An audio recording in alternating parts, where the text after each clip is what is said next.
الممارسة الفضلى اللي بتكلم عنها هي حصاد مياه المطر من سقوف البيوت البلاستيكية. العديد من المزارعين الفلسطينيين بيعتمدوا على الزراعة المكثفة في البيوت البلاستيكية، وبيزرعوا في مناطق لا يتوفر فيها مياه الري، فبيضطروا للحصول على المياه من الشبكات القطرية اللي هي مخصصة أصلا للشرب، أو على المياه المنقولة بالتنكات، وهذه سعرها عادة وتكلفتها بتكون عالية، قد تصل إلى $2، مما يقلل أرباحية المزارع الفلسطيني بشكل كبير.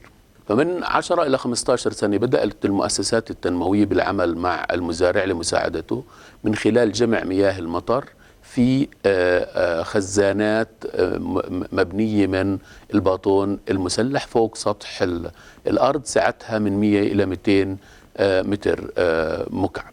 فوجد المزارع مصدر تقريبا مجاني من المياه المجموعة من البيوت البلاستيكية. هذه الكمية بتكفي من 40% إلى 100% من حاجة البيوت البلاستيكية خلال الموسم المطري. وبهذه الحالة استطاع أنه يوفر من كل دنم ما يقارب 200 إلى $1000 في السنة. هذه تضاف إلى ربحيته من العملية الزراعية. الفائدة الاقتصادية بتزيد كل ما كان سعر المي في منطقته أعلى.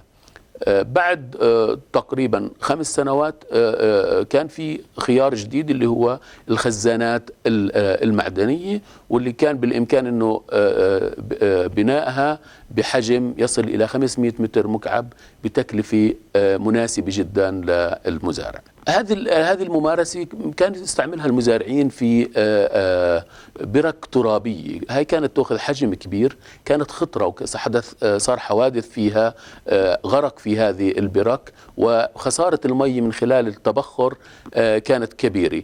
أما البرك المعدنية أو البرك الترابية فكان حجمها أصغر، عمقها أكبر، كانت ممكن تغطى، فكانت وسائل الأمان فيها أكبر. في البداية كانت طبقت على مستوى بسيط. حاليا المزارعين أصبحوا بمساعدات، كانت مساعدات من المؤسسات، الآن المزارع بيعملها على حسابه الخاص، لأنه ثبت الجدوى الاقتصادية بالنسبة للمزارع، فأصبحت منتشرة في تقريبا كل مكان لا يتوفر فيه مياه الري اللي سعرها معقول. هذه التجربة ممكن تعميمها وممكن تطبيقها في معظم البلدان أو اللي فيها بيوت بلاستيكية واللي بتزرع في مناطق نسبة المطر فيها معقولة تزيد عن 300 ملم حتى تكون اقتصادية. التحديات لمثل هذه العملية مش كبيرة، كل ما بلزم هو إرادي للمزارع. التكلفة ما هي عالية، قد تكون من 5000 إلى 20,000 دولار حسب حجم البركة، وهذه بتعيش إلى فترات طويلة جدا. صيانتها قليلة جدا، قد تكون في الخزانات المعدنية كل 5 إلى 10 سنين تحتاج إلى تغيير البلاستيك الداخلي. أي مزارع بيكون جاهز أنه يستعملها في أي وقت.